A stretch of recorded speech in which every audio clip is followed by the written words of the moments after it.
Gengar Gang. What is going on? My name is Ryan. This is the Analytic Gengar, and welcome to another video. In today's video, friends, our first ever, well, I guess they call it top-down shot, and then, you can do a whole bunch of cool new stuff here. So in today's video, friends, with our newest feature added to the channel, I wanted to show you one of my most recent purchases. And today's purchase, as you can see, is this Pokemon card binder. Super cool, but what's more interesting is actually what is found inside of this binder. So without further ado, in today's video, another mail day episode where we take a look at some of my most recent purchases, and specifically in today's video, some vintage EX binder sets. So without further ado, let's crack this fella open. As you can see, this binder is super cool. I will try to find it online if you're interested in purchasing it. The one thing I will say is that it does have a really nice leatherette finish on the front and on the back. And of course, it does have a nice bind so that you can loop over and have your binder sort of held in place really nicely. As we open up, as you can see on the first page here, we have a ton of EX Dragon Frontiers bulk. The seller that I purchased this from was kind enough, because he had opened up several different packs of EX Dragon Frontiers, to include quite a bit of bulk. Now, what's impressive about this, and it may not seem like much given that most of these cards are common or uncommon, is that you really don't see many of these cards around anymore in, out in the wild. And the other thing to bear in mind is that the fair majority of these cards are in super good condition, as in pack fresh. So again, very rarely do you find these cards out in the wild, and when you do, they're usually in played condition because of their age. So it's actually really impressive when you see something like this, because these are practically brand new cards coming straight out of the pack, and they also look really nicely. The one thing I will say is that obviously it wasn't a full binder set. That wasn't the point of this. It was more so just, hey, here's some additional stuff because you bought from me. So as you can see, the remainder of the binder is, pretty much empty. It is a really nice binder, but that is where the new actual purpose of this binder comes into play. So what you are looking at right now, friends, is a near complete EX Deoxys binder set. So this is something that is going to have to become a pet project of mine. The reason for this is because the majority of this binder set is almost complete. EX Deoxys is a relatively small set. If you include the box topper, there's only 108 cards. So although it does break the 100 card count, it's not necessarily the biggest set, certainly not by modern standards, where we have sometimes upwards of 190 all the way up to 250 cards. But in today's video, I did want to flip through this binder really cool.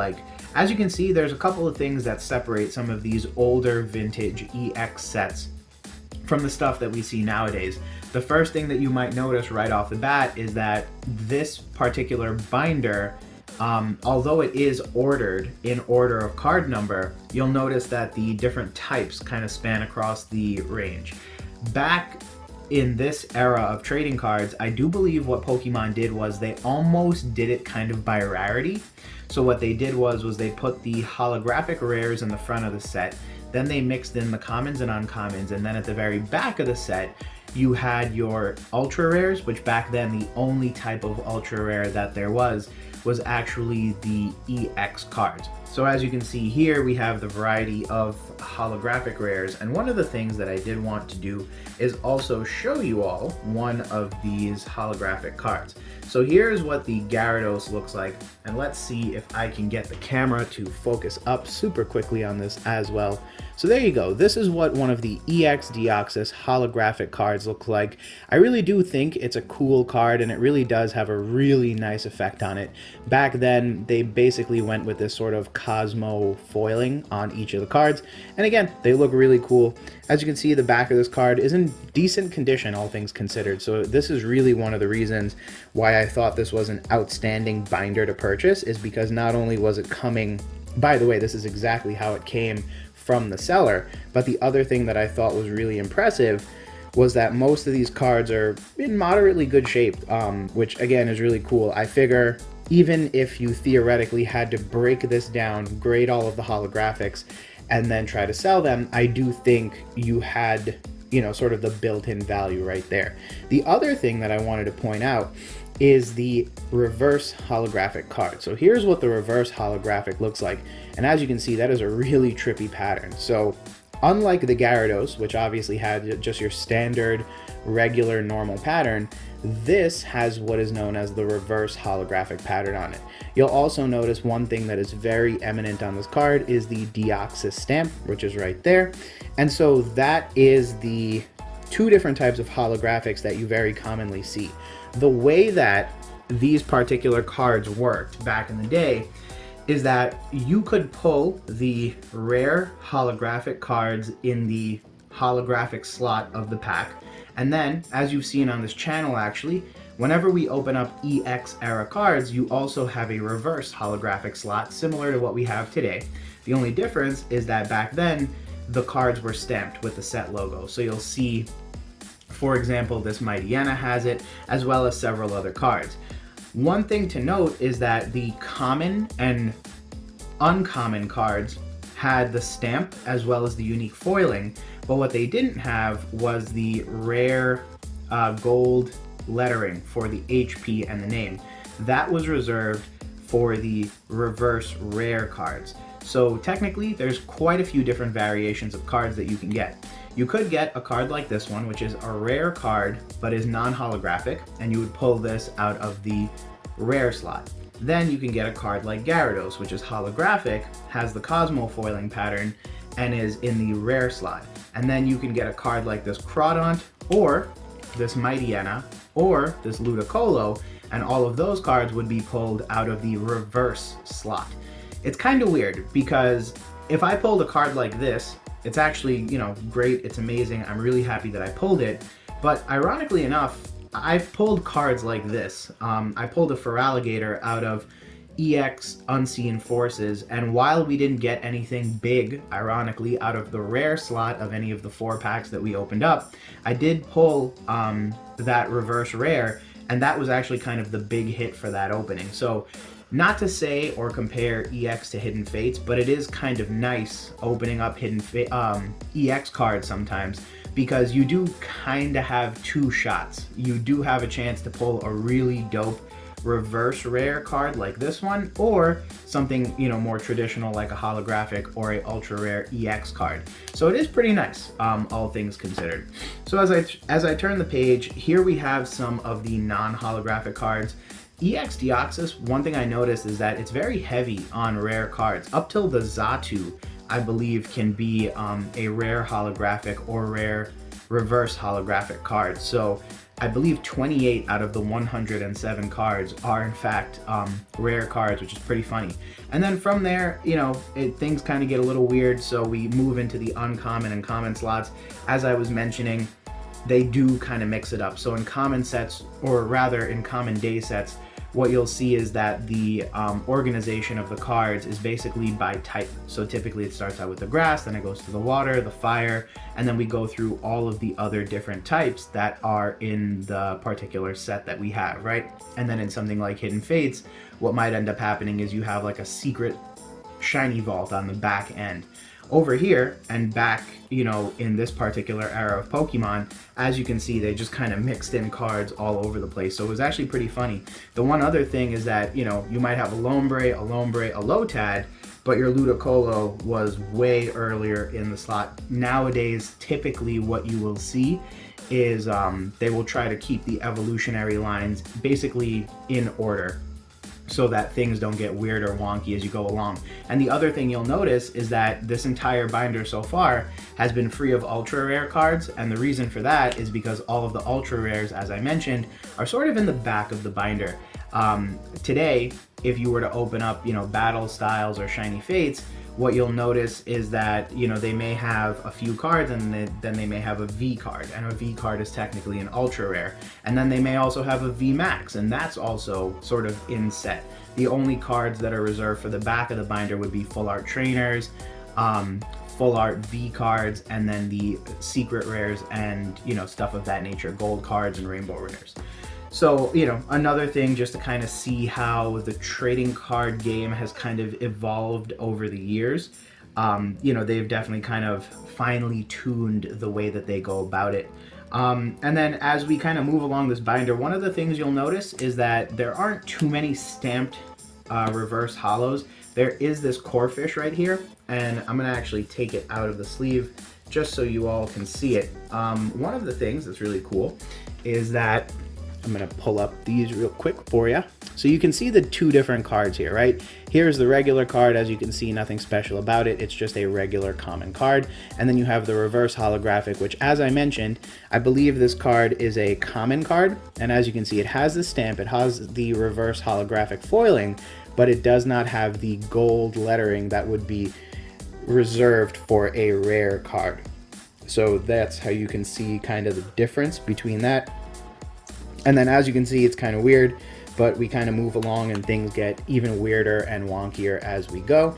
Over here, we got some more cards. I really do love some of the artworks here. You have like this weird Slugma, then you have another weird Slugma, and it's really kind of different. You do have a Wurmple. They always try to get a few of these types of cards in the set that are really like these nice action poses. And frankly, I think this is why the EX era is sort of widely regarded as having some of the best artwork of all time. It's because of cards like this, cards that have like these weird, quirky sort of, you know, changes from card to card. Now we move into the trainer section, and as you can see, back in this era of Pokemon, there was no such thing as a full art trainer. That was actually introduced all the way in black and white, which I believe is going to be about at least a 4, if not 5-year differential from when this set came out to when black and white came out.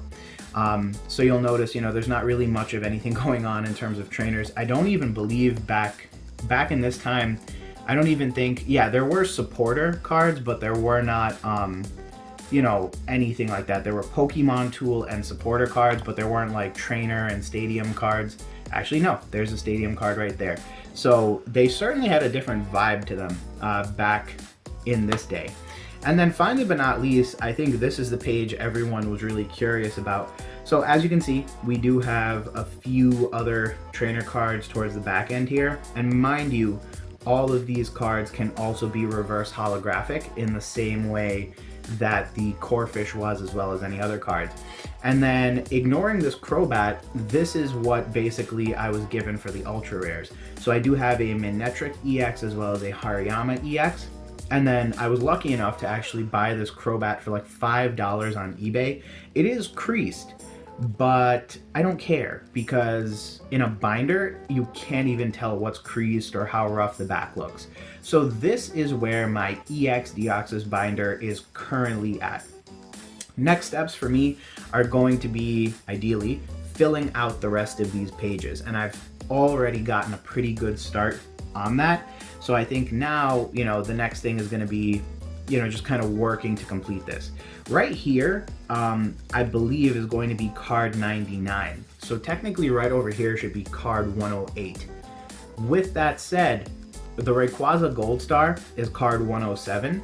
The Latios and Latias take up the 2 previous slots, and the box topper Raikou's EX would sit right here. So in theory, this is going to look really, really cool because it's, you know, it's going to be just flat, simple, straight out and forward in the way that it sits in the binder, which is nice. So I do have a lot of work ahead of me. I have these 3 plus these 4. And may I just say, the 3 Gold Star cards are not going to be cheap. I believe Gold Star Rayquazas right now, I would probably have to buy like either a loose one that is severely creased or damaged, or catch someone who is about to grade it but would rather just sell it to me. And even then, it's going to be a stupid amount of money.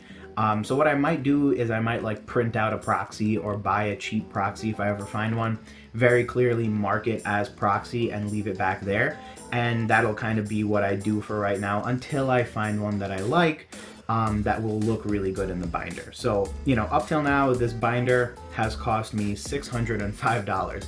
$600 was the purchase of the actual binder as it sits right in front of you. And then this Crobat EX I did purchase off of eBay for about $5. I got super lucky because I bid on it and I didn't want to back out of the bid. And then ironically enough, I ended up buying the Deoxys binder, so this Crobat came in super, super handy. So bear with me on this journey, friends, but this is definitely one of those things that I think is going to become a passion project of mine. As many of you know who watch the channel, I do have a ton of different binders. And I started really with the Sword and Shield era, and I'm slowly working my way backwards into the Sun and Moon era. But obviously with the shortages of Pokemon products on store shelves, it's been increasingly more difficult to find product to open up to get binders completed anyway. So this is one of those things where, you know, if I think Sword and Shield era stuff is hard to do, this is definitely out of print and there's only so much of this stuff left in the world. And so I definitely love the idea of completing this, even if it does take a couple of years to do so. Next up, and certainly not least, is this PSA slab that I picked up. This is a full art Karen promo premium trainer card. So this card, and let me make sure that it's being focused on, hello. Yeah, so let's put it right there. And let's talk about it for real quick. So this trainer card is a full art promo that came from the Best of XY. Karen is a really interesting Pokemon trainer, and you would not believe the history behind this character. So here's the deal. If you're a fan of the channel, you've seen my PSA graded returns. And in one of those graded returns, I hit a patch of Versus Series cards. In the Versus Series, when I was entering in some of the information into the PSA website when I originally sent the stuff off to get graded, I saw a card by the name of Karen's Tyranitar. I was really confused at first because I didn't even know we had a Karen. I didn't know of a character or a trainer named Karen. And so I started doing some research and found out that she's actually a Elite Four member. In fact, she's the 4th member of the Johto Elite Four. And so I did some research. I found out that she's a dark type trainer, but what's really cool is that I like Tyranitar. So seeing as how she trains a Tyranitar, I thought it was pretty dope. Turns out she also trains an Umbreon, a Houndoom, and so I'm surprised that she wasn't a more popular character in the English, trading card game, as well as just in general. It seems like over the years, there's been quite a few waifu cards, much like this one. And so I was really kind of surprised because I think the card looks really cool. I definitely think she fits the standard definition of a waifu. And yet for some reason, I haven't really seen Karen be much of a, sought after trainer card. So interestingly enough, I started doing some research and I learned a little bit more about the manga. And she's actually part of a antagonist group. She was trained by the Masked Man, who is a antagonist or the main antagonist of the Johto manga, and she's actually put in charge of facing the protagonist of the manga. She actually gets beat and then changes her ways, but get this, the only reason she even joined the bad guys is because she was bored as a kid. So she basically decided like, hey, yeah, I'll just join the bad guys because I'm bored. Then when she got beat, she decided to reform her ways. She ended up meeting 3 other criminals, and get this, those 3 criminals and her are the Johto Elite Four. So the next time you're playing any of the Johto games, whether it be the originals or the remakes, take a look at each of the 4 characters and recognize that each of them is actually a former criminal, basically similar to a Giovanni type. Although they may not be a mob boss, they were definitely criminals in every sense of the word. So, to say the least, Karen is such an interesting character to me. I feel like in the Pokemon anime, we never really get these like really robust stories. Typically, characters are very simple and almost in a weird way, kind of like binary good or bad. You never really kind of get like a interesting, really deep backstory that really kind of, has the nuance of like a Kratos or someone else or like an anti-hero, right? And that's mainly because it's a kid's show, so I don't blame them for not making things too complicated. But I feel like Karen does kind of tip the scales or turn the needle a little bit into a little bit more of a complex character, and so I do hope we get a little bit more exposure to her as time goes on. All that said, in the TCG, based on my research, The only time she's ever really been present has been in the Japanese. So the Japanese got her in the Versus series, they got her in Trainers, right? So that would have been our Gym Challenge or Gym Heroes, but unfortunately we never got that. Then the only other time she came to the English so far was this particular card, and mind you, this is a promo card that came from the Best of the XY era. So it's really, really weird because in a weird way, I expected her to come to the English sooner or later, but surprisingly, she actually hasn't. And while this is one of the first few English cards that she's featured on, the first ones to my knowledge that she'll be featured on are actually the ones in the upcoming Chilling Reign set. And so the English versions of the cards you're seeing on screen right now are actually the cards that she's going to be featured on for the first time in an English set, to my knowledge. If anyone knows differently, please feel free to put that down below, but based on all the research I was able to do, I wasn't able to find another English Karen card. So again, this is a character from the anime that, I just really kind of found interesting for a variety of reasons, and then the history of her presence in the TCG is also super dope. I'm currently working on another project, and you guys will get to see that, hopefully with the use of this type of perspective, on a particular binder, and I want to show off something that I started in terms of a Karen collection. But in the meantime, this is one of the simple things that I was able to pick up. I like the card, I think it's really cool, and yeah, I mean, I would love to get a 10, and the next time I see one up for auction, I'm definitely going to go after it pretty harshly. But with that said, friends, thank you again for checking out today's video. I do appreciate you taking some time to spend with me. As I always say, you could have been anywhere on the internet, but you chose to hang out with me, and that means the world. If you liked today's video, don't forget to leave a like on the video. Definitely leave a comment about what you thought about this most recent pickup. Was it good? Was it bad? Specifically speaking about this, perhaps not necessarily the trainer card. And if you're not already, feel free to subscribe to the channel and stick around because there's tons more content like this coming out. Other than that, friends, thank you again for checking out another video, and we'll talk soon. Peace.